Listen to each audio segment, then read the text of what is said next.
Walton, in continuation. August 26, year 1700 something. You have read this strange and terrific story, Margaret, and do you not feel your blood congealed with horror, like that which even now curdles mine? Sometimes, seized with sudden agony, he could not continue his tale; at others, his voice broken, yet piercing, uttered with difficulty the words so replete with agony. His fine and lovely eyes were now lighted up with indignation, now subdued to downcast sorrow, and quenched in infinite wretchedness. Sometimes he commanded his countenance and tones, and related the most horrible incidents with a tranquil voice, suppressing every mark of agitation. Then, like a volcano bursting forth, his face would suddenly change to an expression of the wildest rage, as he shrieked out imprecations on his persecutor. His tale is connected, and told with an appearance of the simplest truth, yet I own to you that the letters of Felix and Sophie, which he showed me, and the apparition of the monster, seen from our ship, brought to me a greater conviction of the truth of his narrative than his asseverations, however earnest and connected. Such a monster has then really existence, I cannot doubt it, yet I am lost in surprise and admiration. Sometimes I endeavor to gain from Frankenstein the particulars of his creature's formation, but on this point he was impenetrable. "Are you mad, my friend?" said he, "or whither does your senseless curiosity lead you? Would you also create for yourself and the world a demoniacal enemy? Or to what do your questions tend? Peace, peace. Learn my miseries, and do not seek to increase your own." Frankenstein discovered that I made notes concerning his history. He asked to see them, and then himself corrected and augmented them in many places, but principally in giving the life and spirit to the conversations he held with his enemy. "Since you have preserved my narration," said he, "I would not that a mutilated one should go down to posterity." Thus has a week passed away, while I have listened to the strangest tale that ever imagination formed.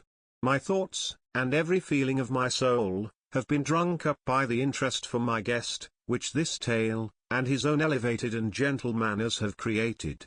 I wish to soothe him, yet can I counsel one so infinitely miserable, so destitute of every hope of consolation, to live? Oh, no. The only joy that he can now know will be when he composes his shattered feelings to peace and death. Yet he enjoys one comfort, the offspring of solitude and delirium. He believes that, when in dreams he holds converse with his friends, and derives from that communion consolation for his miseries, or excitements to his vengeance, that they are not the creations of his fancy, but the real beings who visit him from the regions of a remote world. This faith gives a solemnity to his reveries that render them to me almost as imposing and interesting as truth. Our conversations are not always confined to his own history and misfortunes. On every point of general literature he displays unbounded knowledge, and a quick and piercing apprehension.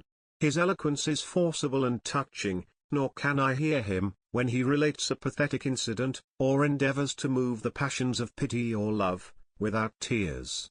What a glorious creature must he have been in the days of his prosperity, when he is thus noble and godlike in ruin.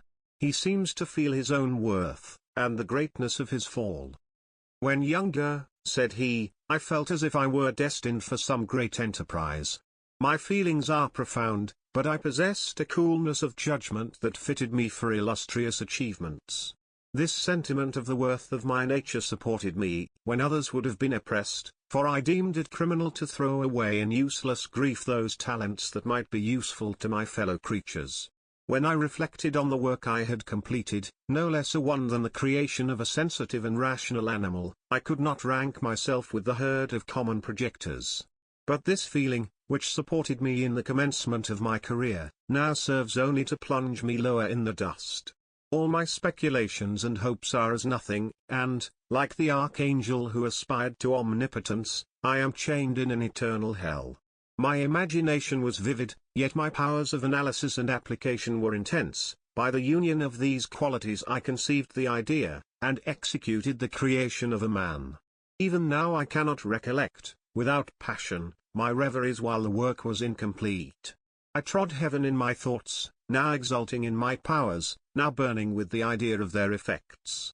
From my infancy I was imbued with high hopes and a lofty ambition, but how am I sunk?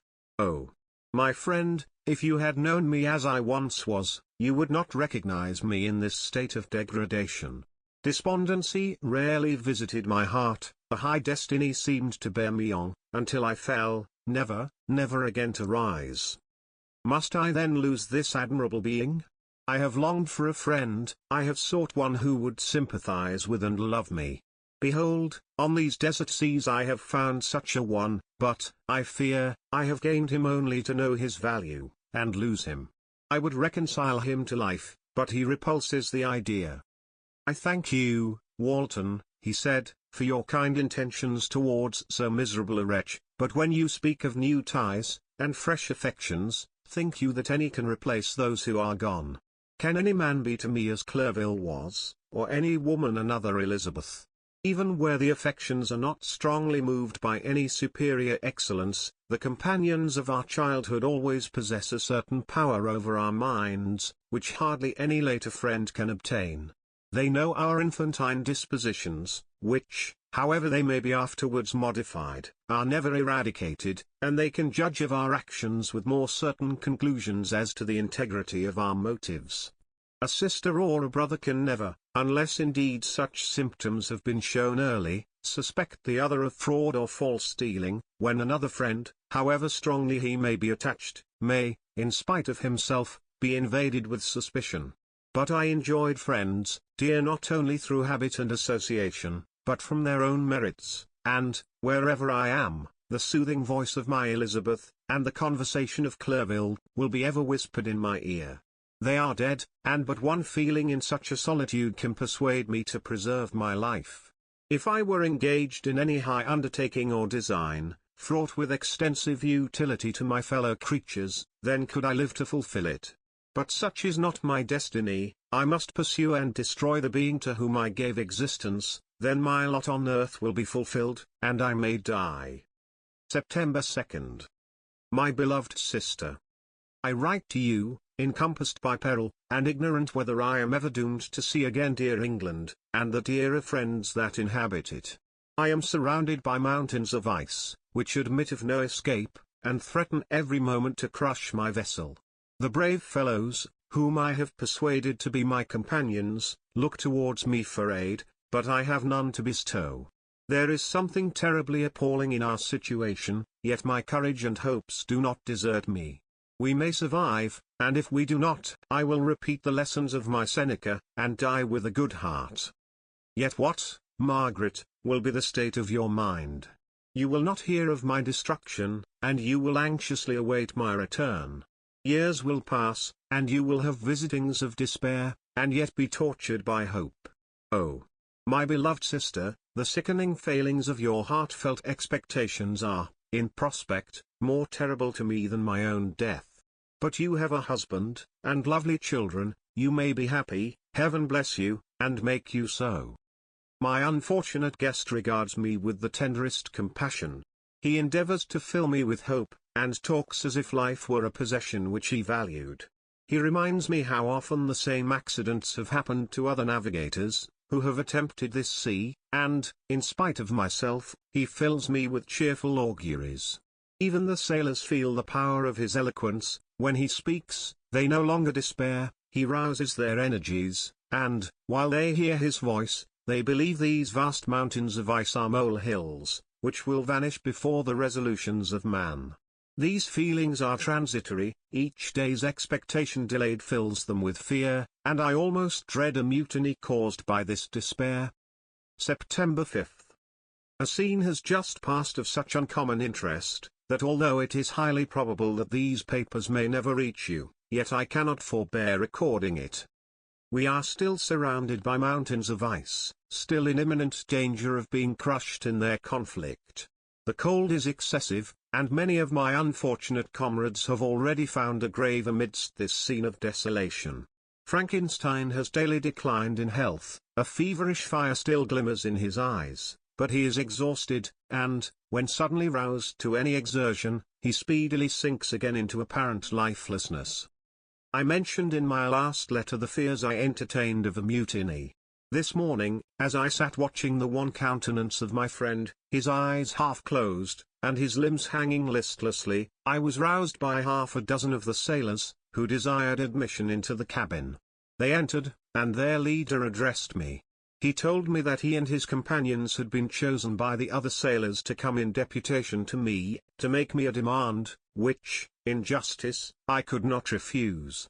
We were immured in ice, and should probably never escape, but they feared that if, as was possible, the ice should dissipate, and a free passage be opened, I should be rash enough to continue my voyage, and lead them into fresh dangers, after they might happily have surmounted this. They desired, therefore, that I should engage with a solemn promise, that if the vessel should be freed, I would instantly direct my course southward. This speech troubled me. I had not despaired, nor had I yet conceived the idea of returning, if set free. Yet could I, in justice, or even in possibility, refuse this demand? I hesitated before I answered, when Frankenstein, who had at first been silent, and, indeed, appeared hardly to have force enough to attend, now roused himself, his eyes sparkled, and his cheeks flushed with momentary vigor. Turning towards the men, he said, "What do you mean? What do you demand of your captain? Are you then so easily turned from your design? Did you not call this a glorious expedition? And wherefore was it glorious? Not because the way was smooth and placid as a southern sea, but because it was full of dangers and terror, because, at every new incident, your fortitude was to be called forth, and your courage exhibited, because danger and death surrounded, and these dangers you were to brave and overcome. For this was it a glorious, for this was it an honorable undertaking.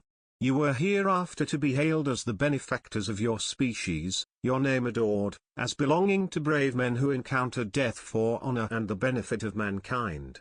And now, behold, with the first imagination of danger, or, if you will, the first mighty and terrific trial of your courage, you shrink away, and are content to be handed down as men who had not strength enough to endure cold and peril, and so, poor souls, they were chilly, and returned to their warm firesides. Why, that requires not this preparation, ye need not have come thus far, and dragged your captain to the shame of a defeat, merely to prove yourselves cowards. Oh! Be men, or be more than men. Be steady to your purposes, and firm as a rock. This ice is not made of such stuff as your hearts might be, it is mutable, cannot withstand you, if you say that it shall not. Do not return to your families with the stigma of disgrace marked on your brows. Return as heroes who have fought and conquered, and who know not what it is to turn their backs on the foe." He spoke this with a voice so modulated to the different feelings expressed in his speech, with an eye so full of lofty design and heroism, that can you wonder that these men were moved? They looked at one another, and were unable to reply. I spoke. I told them to retire, and consider of what had been said, that I would not lead them further north, if they strenuously desired the contrary, but that I hoped that, with reflection, their courage would return. They retired, and I turned towards my friend, but he was sunk in languor, and almost deprived of life. How all this will terminate, I know not, but I had rather die, than return shamefully, my purpose unfulfilled. Yet I fear such will be my fate. The men, unsupported by ideas of glory and honor, can never willingly continue to endure present hardships. September 7th. The die is cast. I have consented to return, if we are not destroyed. Thus are my hopes blasted by cowardice and indecision. I come back ignorant and disappointed. It requires more philosophy than I possess, to bear this injustice with patience. September 12th. It is past. I am returning to England. I have lost my hopes of utility and glory, I have lost my friend.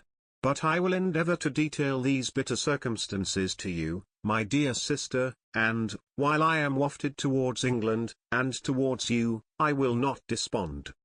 September 19th, the ice began to move, and roarings like thunder were heard at a distance, as the islands split and cracked in every direction.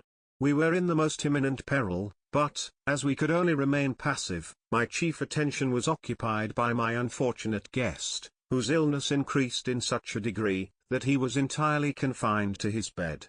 The ice cracked behind us, and was driven with force towards the north, a breeze sprung from the west, and on the 11th the passage towards the south became perfectly free.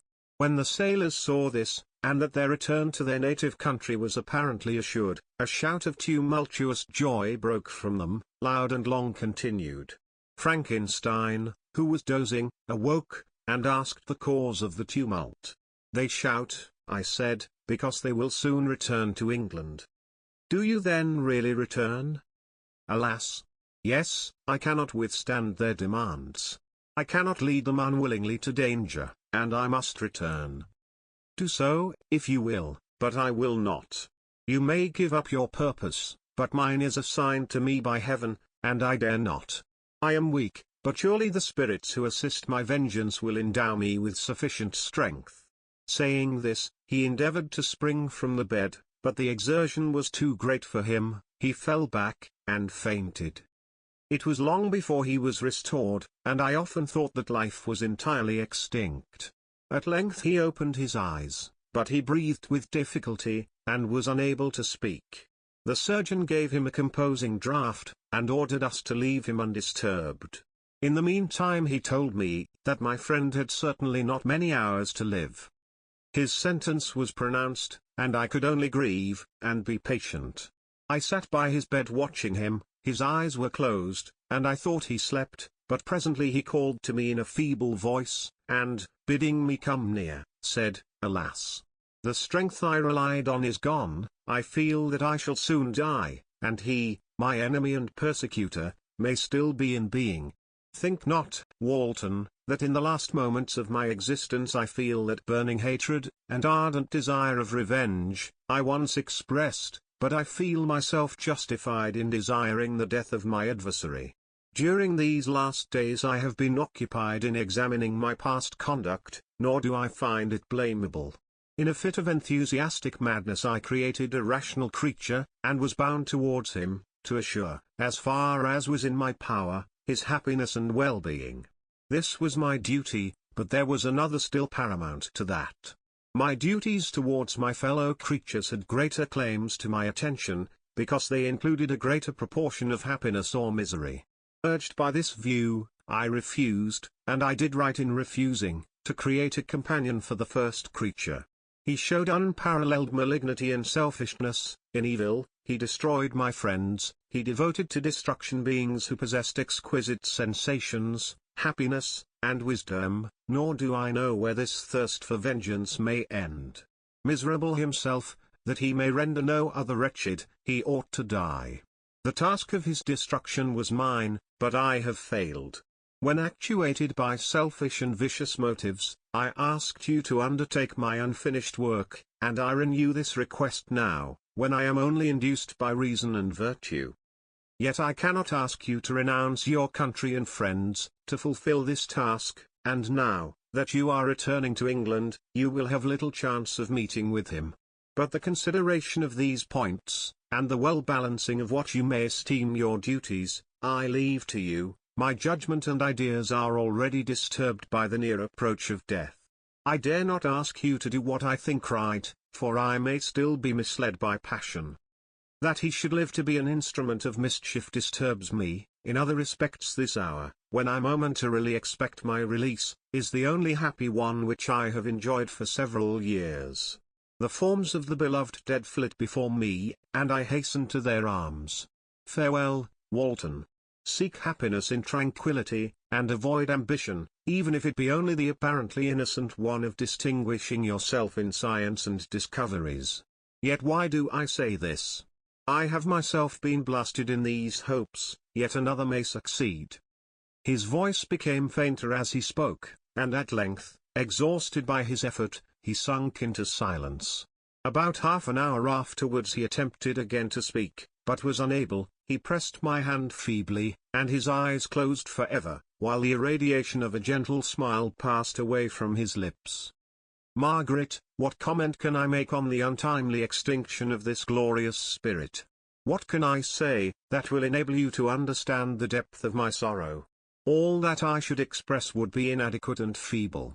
My tears flow, My mind is overshadowed by a cloud of disappointment. But I journey towards England, and I may there find consolation. I am interrupted. What do these sounds portend? It is midnight, the breeze blows fairly, and the watch on deck scarcely stir. Again, there is a sound as of a human voice, but hoarser. It comes from the cabin where the remains of Frankenstein still lie. I must arise, and examine. Good night, my sister. Great God! What a scene has just taken place. I am yet dizzy with the remembrance of it. I hardly know whether I shall have the power to detail it, yet the tale which I have recorded would be incomplete without this final and wonderful catastrophe. I entered the cabin, where lay the remains of my ill-fated and admirable friend. Over him hung a form which I cannot find words to describe, gigantic in stature, yet uncouth and distorted in its proportions. As he hung over the coffin, his face was concealed by long locks of ragged hair, but one vast hand was extended, in color and apparent texture like that of a mummy. When he heard the sound of my approach, he ceased to utter exclamations of grief and horror, and sprung towards the window. Never did I behold a vision so horrible as his face, of such loathsome, yet appalling hideousness. I shut my eyes involuntarily, and endeavored to recollect what were my duties with regard to this destroyer. I called on him to stay. He paused, looking on me with wonder, and, again turning towards the lifeless form of his creator, he seemed to forget my presence, and every feature and gesture seemed instigated by the wildest rage of some uncontrollable passion. "That is also my victim," he exclaimed. "In his murder my crimes are consummated, the miserable series of my being is wound to its close. Oh, Frankenstein! Generous and self-devoted being! What does it avail that I now ask thee to pardon me? I, who irretrievably destroyed thee by destroying all thou lovedst. Alas! He is cold, he may not answer me." His voice seemed suffocated, and my first impulses, which had suggested to me the duty of obeying the dying request of my friend, in destroying his enemy, were now suspended by a mixture of curiosity and compassion. I approached this tremendous being. I dared not again raise my looks upon his face, there was something so scaring and unearthly in his ugliness. I attempted to speak, but the words died away on my lips. The monster continued to utter wild and incoherent self-reproaches. At length I gathered resolution to address him, in a pause of the tempest of his passion. "Your repentance," I said, "is now superfluous. If you had listened to the voice of conscience, and heeded the stings of remorse, before you had urged your diabolical vengeance to this extremity, Frankenstein would yet have lived." "And do you dream?" said the demon. "Do you think that I was then dead to agony and remorse? He continued, pointing to the corpse, "he suffered not more in the consummation of the deed, oh, not the 10,000th portion of the anguish that was mine during the lingering detail of its execution. A frightful selfishness hurried me on, while my heart was poisoned with remorse. Think ye that the groans of Clerval were music to my ears? My heart was fashioned to be susceptible of love and sympathy, and, when wrenched by misery to vice and hatred, it did not endure violence of the change without torture such as you cannot even imagine. After the murder of Clerval, I returned to Switzerland, heartbroken and overcome. I pitied Frankenstein, my pity amounted to horror, I abhorred myself.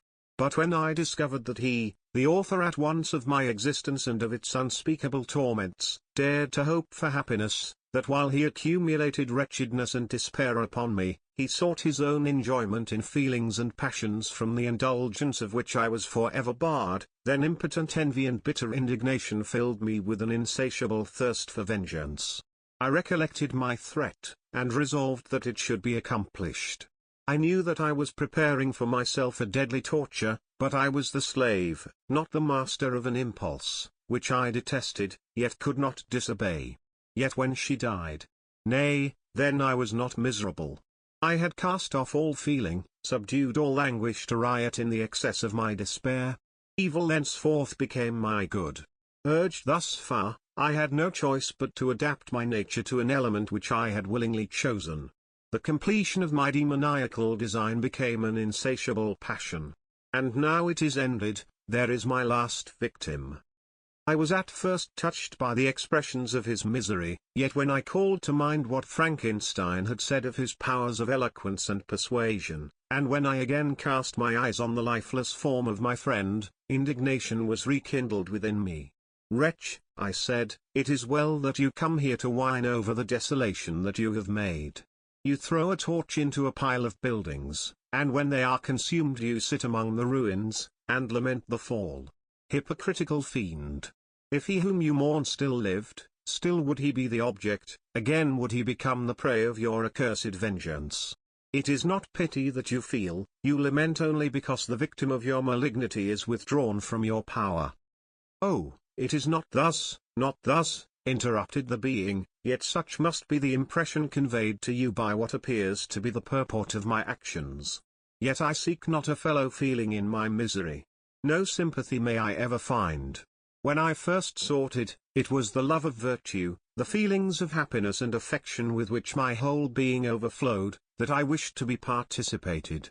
But now, that virtue has become to me a shadow, and that happiness and affection are turned into bitter and loathing despair, in what should I seek for sympathy?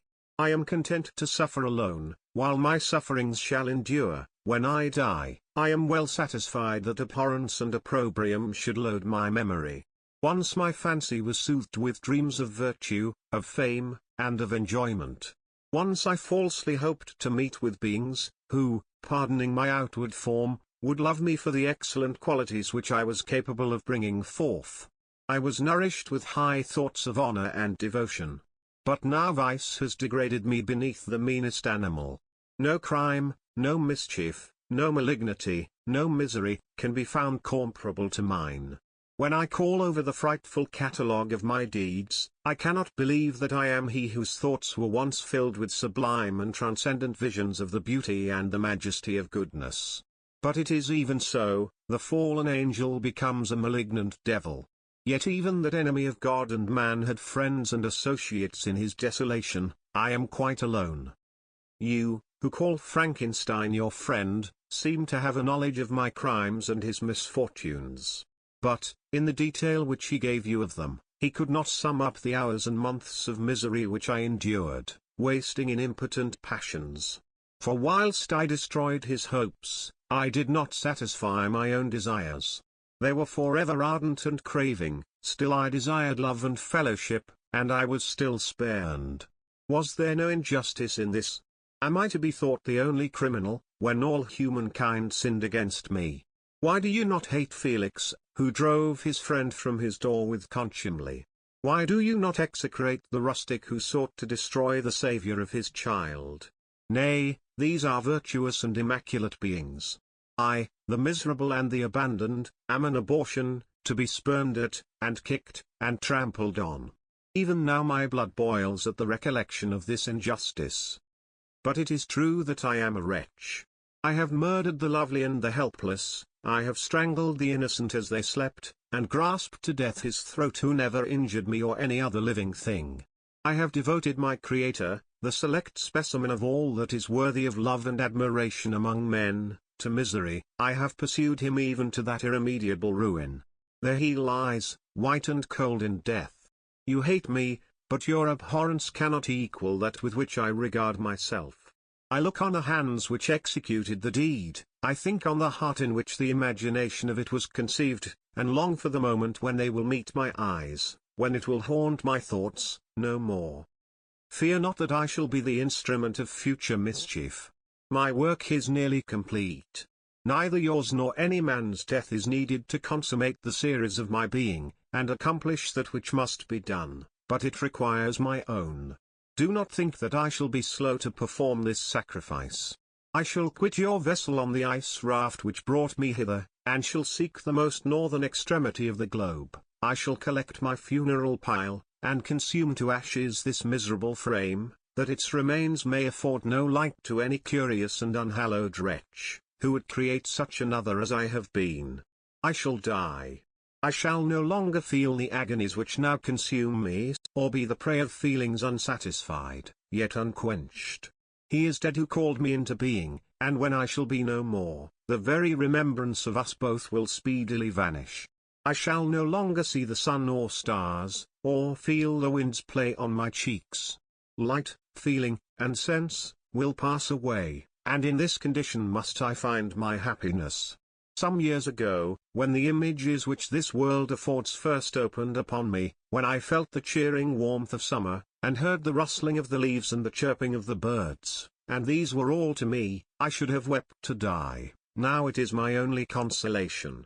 Polluted by crimes, and torn by the bitterest remorse, where can I find rest but in death? Farewell. I leave you, and in you the last of humankind whom these eyes will ever behold. Farewell, Frankenstein. If thou wert yet alive, and yet cherished a desire of revenge against me, it would be better satiated in my life than in my destruction. But it was not so. Thou didst seek my extinction, that I might not cause greater wretchedness, and if yet, in some mode unknown to me, thou hast not yet ceased to think and feel, thou desirest not my life for my own misery. Blasted as thou wert, my agony was still superior to thine, for the bitter sting of remorse may not cease to rankle in my wounds until death shall close them forever. But soon, he cried, with sad and solemn enthusiasm, I shall die, and what I now feel be no longer felt. Soon these burning miseries will be extinct. I shall ascend my funeral pile triumphantly, and exult in the agony of the torturing flames. The light of that conflagration will fade away, my ashes will be swept into the sea by the winds. My spirit will sleep in peace, or if it thinks, it will not surely think thus. Farewell. He sprung from the cabin window, as he said this, upon the ice raft which lay close to the vessel. He was soon borne away by the waves, and lost in darkness and distance. The end.